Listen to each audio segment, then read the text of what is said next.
വൈക്കം മുഹമ്മദ് ബഷീറിൻ്റെ പൂവമ്പഴം എന്ന് പറഞ്ഞ ഒരു KTയുടെ ഒരു ഇൻ്റർവ്യൂ വന്ന സമയത്ത് ദൂരദർശനിൽ വന്നു. അങ്ങനെ അത് പോയി ചെയ്തു.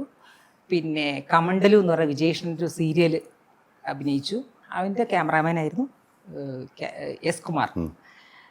കുമാറാണ് എന്നെ ധനത്തിലേക്ക് പറഞ്ഞു കൊടുക്കുന്നത്.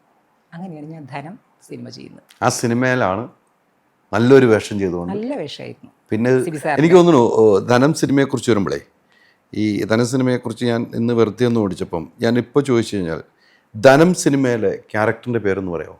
സരസ്വതിയാണോ? അത് ഓർമ്മയില്ല കേട്ടോ.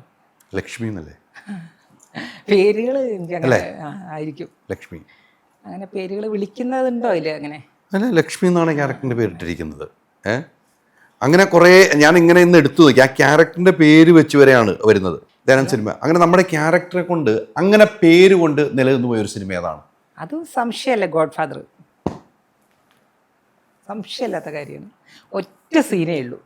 ഇന്നും ആളുകൾ എൻ്റെ ഫേസ്ബുക്കിലൊക്കെ വന്നിട്ട് പറയും എന്താ സീന, ഒറ്റ സീനുണ്ടെങ്കിലും. ശരിക്കും അതുകൊണ്ട് അത് ചെയ്ത് കഴിഞ്ഞപ്പോഴാണ് മക്കൾ മഹാത്മ്യം സിദ്ദിഖൻ എഴുതിയ അതിലേക്കൊരു വലിയ വേഷമായിരുന്നു. ഞാനും ലളിത ശശിയായിരുന്നു. അപ്പം അന്ന് ചെറുപ്പം വയസ്സായിട്ടുണ്ട് എന്ന് പറഞ്ഞിട്ട് അങ്ങനെയാണ് അത് ചെയ്യുന്നത്. അതെ.